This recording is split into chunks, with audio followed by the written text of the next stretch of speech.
Namaskar, hello and welcome to Sansad TV. I am Teena Jha. You're watching Perspective.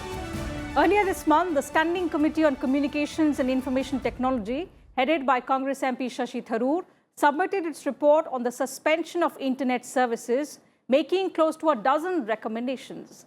The panel observed that internet today is an indispensable part of everyday lives of citizens, and therefore, the government should explore the possibility of banning particular internet services such as messengers like WhatsApp and social media websites, instead of putting in place blanket internet bans.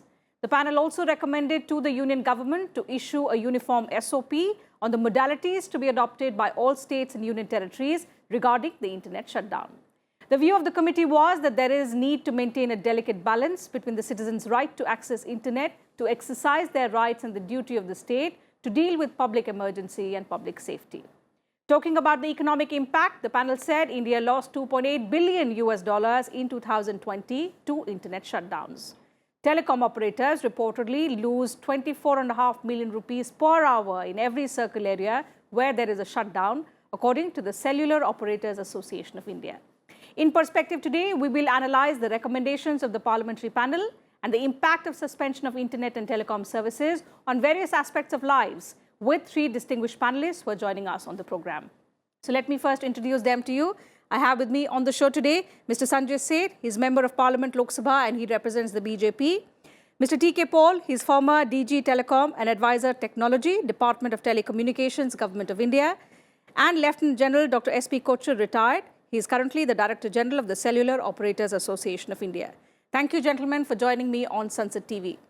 Mr. Seth, let me begin the program today with you. As a member of the panel, if you could shed some more light on the key recommendations of the panel and the concern particularly on blanket bans on internet.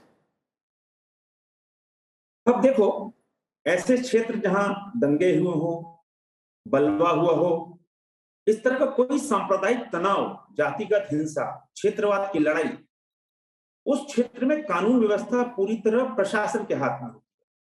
वहां कौन सी धारा लगानी है, कौन से कदम उठाने हैं, किस हद तक जाकर प्रशासन को एक्शन लेना है, यह सब कुछ प्रशासनिक अधिकारी तय करते हैं।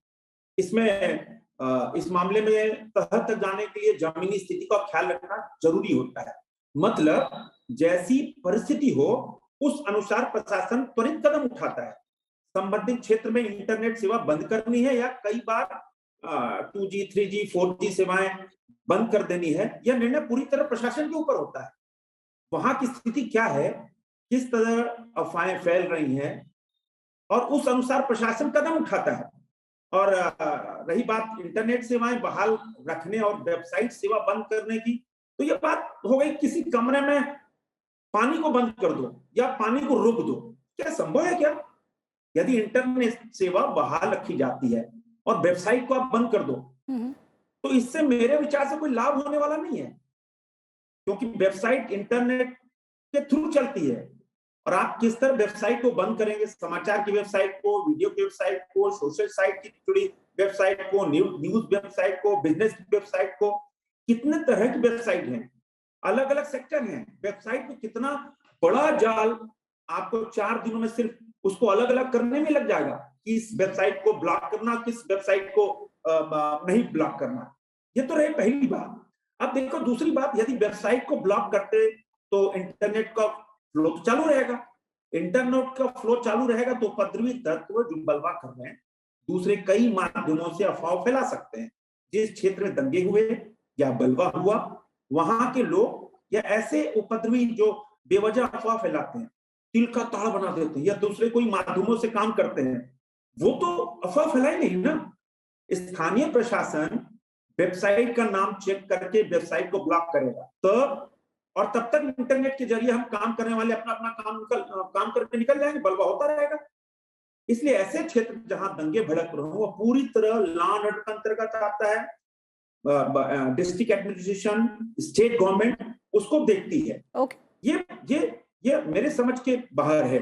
और इंटरनेट सेवा को बहाल करके वेबसाइट को ब्लॉक करना, ये तर्कसंगत नहीं लगता है मेरे ख्याल से। Okay, Mr. Paul, so obviously the fact that the committee has voiced concern saying internet today is an indispensable part of people's lives And when you implement a blanket ban, it affects several sectors and several aspects of people's everyday lives. So in view of that, the committee was also of the view that the Department of Telecommunications must review all the sections relating to different aspects of internet shutdown and also have a uniform SOP which governs or which talks about how the states or which are the states, the union territories which are implementing lockdowns, to have a database as well. Now, going forward, if you could help us and our viewers understand first and foremost, what are the existing rules that are governing internet shutdowns and suspension of telecom services in the country, and whether these changes that have been suggested are doable? Well, telecom services are being provided by the different telecom service providers, internet service providers. If we see, today India has around 80 crores broadband connections, which are available in the hands of the people of India. That means practically each and everyone is having the connection, and through which he is capable of seeing any video, audio, any type of messages. That means each and everyone is capable of getting the information, and with the help of these chat systems, it is very easy to transmit the information in a very, very quick manner.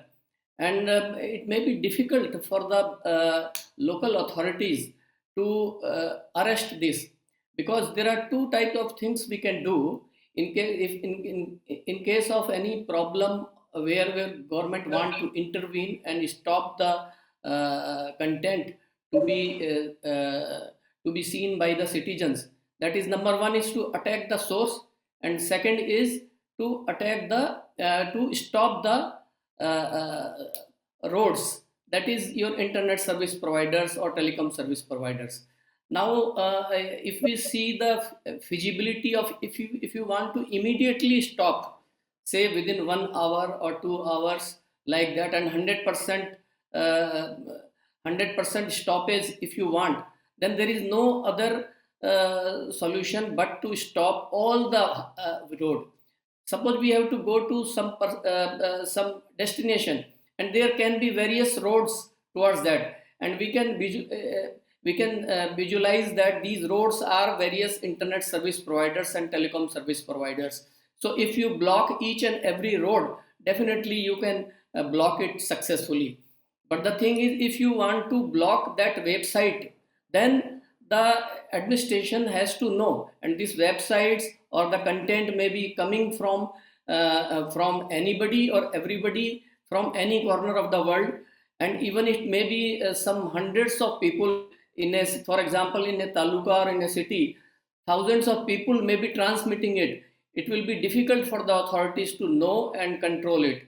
Okay. But nevertheless, if we stop this service, then all the citizens are deprived of the service which is available to them for day-to-day working. Certainly, and that is where the panel recommends that certain other options must be explored, and there should be other ways to find out how a solution can be reached other than a blanket ban on internet services, which we have discussed impacts everyday lives of people in this age of digital technology. Lieutenant General, coming to you to understand the economic impact. The panel report, in fact, also quotes data from the Cellular Operators Association of India on the losses that the telecom operators have incurred due to suspension of telecom services. And it says that about 24.5 million rupees per hour in every circle area is lost where there is a shutdown. Now, of course, if you look in terms of economic impact, this is a huge number. How concerning is it for the cellular operators? And now that it's been cited by the panel, what is your response? Can there be other ways that can be explored to bring down economic impact, at the same time keep in mind national security? National security is foremost. There can be no compromise with national security, economy or no economy. Right. Second, we must also see this in the context of our Honorable Prime Minister's vision of Digital India. And also what has happened in the last 2 years, where we have seen that telecom has become sort of essential service for the life of a common citizen, not for the elite, but for everybody. Now, when you shut down internet, yes, there are economic losses, which are huge, but other ways and means of shutting down only the nuisance type of sites, or is it that we can't do that? You see what Mr. Paul has said is true if you see it straightforward. But if you see it, you can shut down and permit only those by exception which are for the common use. That can be done. That is not a problem. You shut down everything else, but leave those sites which are of common use. So I'm taking it reverse. I'm not saying that find out each site which has to be shut off. That may be impossible, but you can definitely find out sites which are essential for the governance of day-to-day life of a citizen, and leave those and shut on everything else. That is technically feasible. Mr. Paul knows that. So the second part of the question is, now at the drop of a hat, administration in districts just says shut down everything. This is not correct.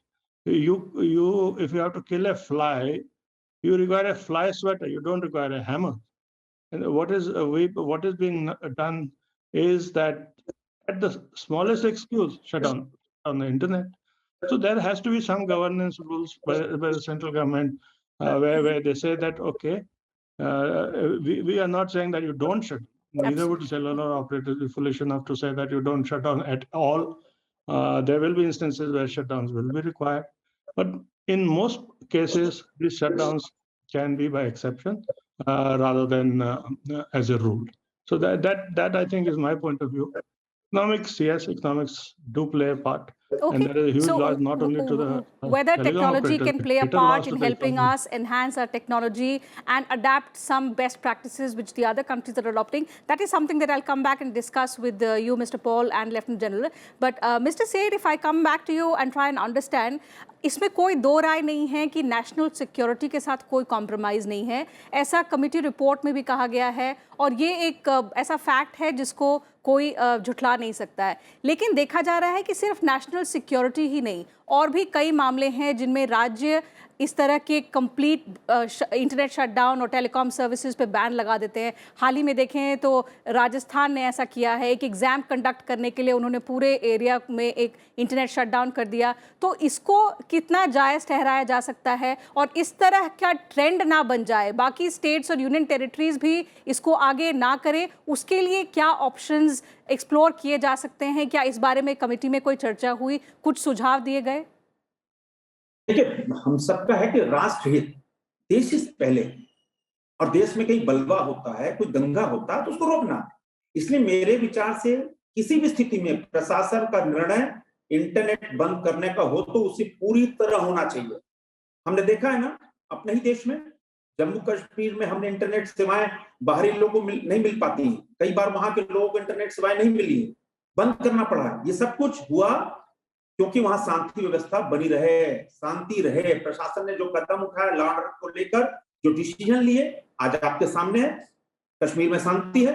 तो जिस तरह से law and order को maintain करना है किसी भी तरीके से, तो इंटरनेट की सेवा बंद करके ही.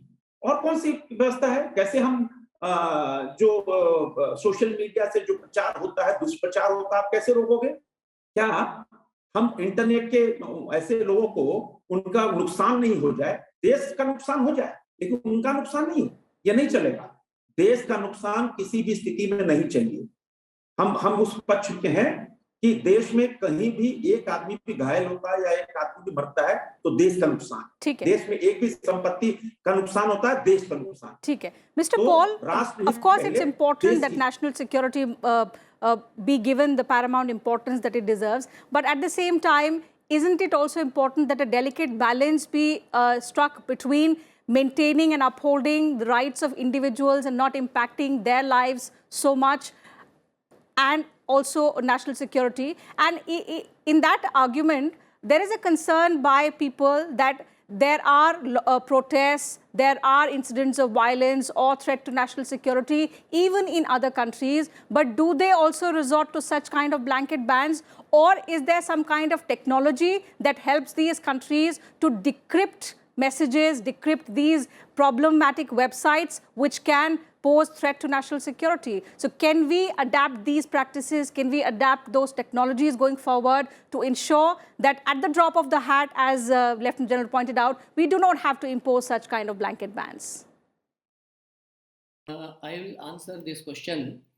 Yes, there should be, leaving aside these cases of national security, कोई दंगा हो जाए या कुछ ऐसा कुछ प्रॉब्लम हो, तो definitely this is the fastest method. But for others, states have to develop measures and technology area like jammers to take care of these pinpointed problems, and because of that, the entire population should not suffer. Yes. That I think it is easily possible, and they should take the cognizance. Of course, here they have to invest in that, and for the benefit of the public, this kind of investment is needed, and it has to be done by all the governments, whether it's a municipal government, state government, or whosoever is responsible for law and order. They must invest in technology where these pinpointed and small cases which are not related to the national security, at least those can be easily done. This is my view. Other than that, there are, if heavy investment is done by the law enforcement authority, definitely they will be able to pinpoint the source, and they can easily arrest that source. But that is again, it is a question of investment. How much we are ready for that? That I think each and everyone will have to answer. Lieutenant General, obviously, so to develop this kind of technology, to adapt this kind of technology, which helps us, decrypt messages in advance and ensure that we are able to protect our citizens primarily. What is the kind of investment that may be required to build this kind of technology that we are talking about, which we see the other countries are adopting, which perhaps we are lagging behind at the moment? But what is the kind of investment going forward? What is the kind of technological know-how that we require?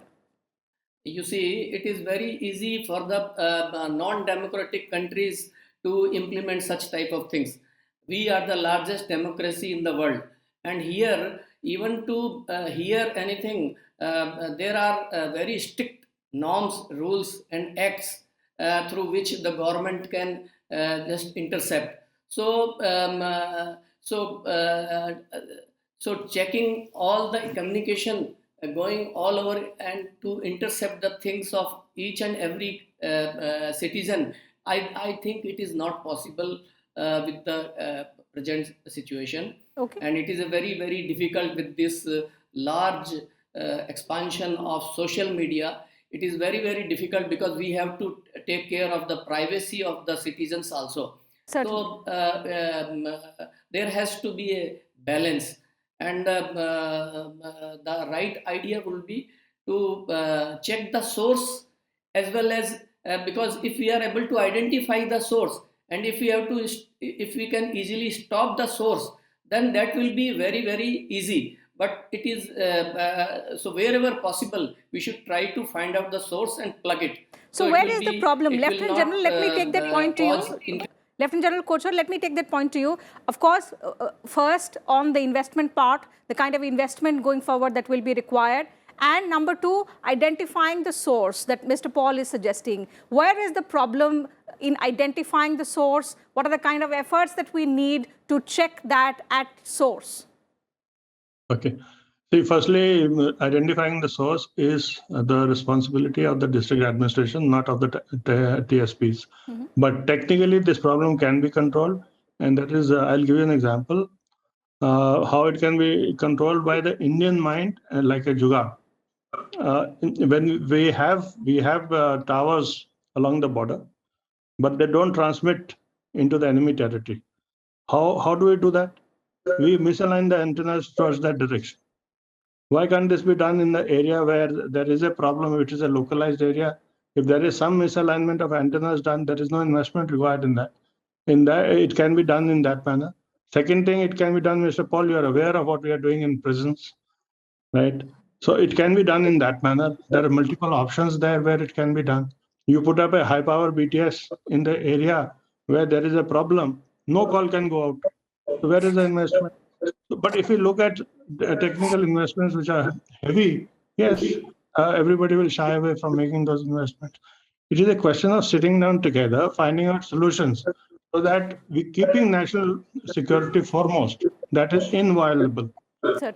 After that, if we can find solutions and give services to the citizens who are not involved in that, whatever is happening there, it is possible to do it. It is just a question of applying the mind. Second thing is, you yourself said that in places like where there is no national security involved, how is a school examination national security? I don't understand.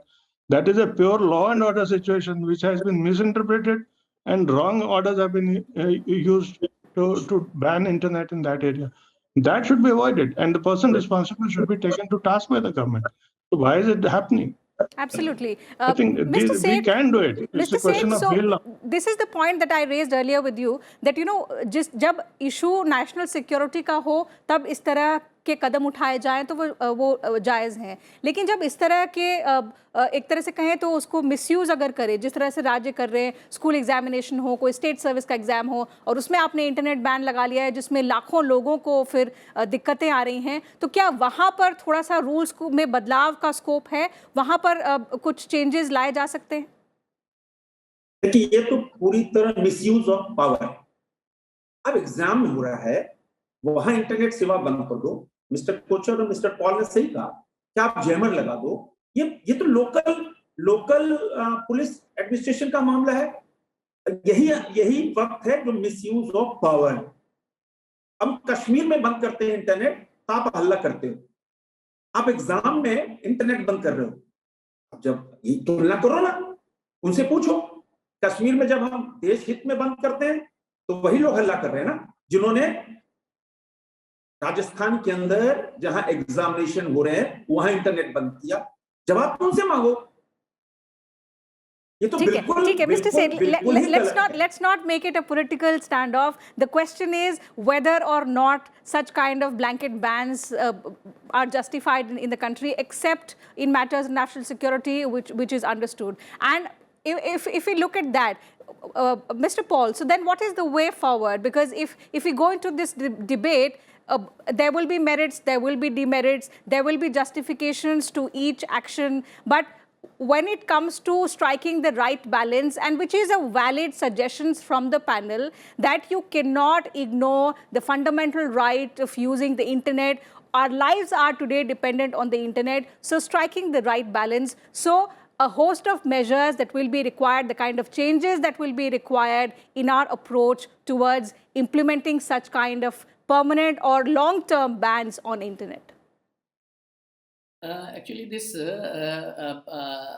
what we are discussing is law and order problem, and law and order problem it is in the eyes of the district administration or whosoever is in the control of that. He thinks that if some people, if they are doing some mischief in the exam, then that is a law and order problem, and he takes action for that. That is not acceptable at all.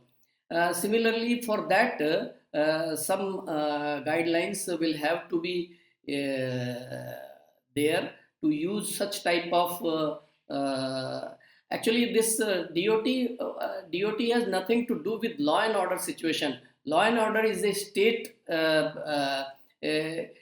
government or local government business. So they are the best to know what is but Mr. Paul, if I can understand from you, even on matters of national security, does the DOT have a set of guidelines which govern such kind of bans? No, it is beyond the scope of the DOT, because DOT cannot say that this is the matter which is a matter of national security. There may be even a district SP, DSP, this superintendent of police, he may think at times that this is the situation which demands national security, and to stop any danga or anything, it is required, then he will be the right person to do that. How we can do it? It is to be DOT is not in a position to issue guidelines for use of this thing. For that, a broader type of thing is required, where this Home Ministry as well as state governments, if they agree upon certain things, then such guideline can be issued. Okay, so in consultation with all the stakeholders, perhaps a new set of guidelines can be issued to states and union territories, asking them on grounds, on circumstances wherein they can impose such bans and where they cannot. This is something going forward which should be implemented. This is a recommendation from the panel to make it convenient for citizens as well, because there has to be the balance. Their fundamental rights, their dependence on internet cannot be ignored. So thank you, gentlemen, for joining me on the program today and sharing your thoughts with us on this very, very pertinent subject. It was a pleasure having you on the program with us today. So with that, I'll have to call it a wrap on this edition of Perspective. Thank you very much to all our viewers for their time.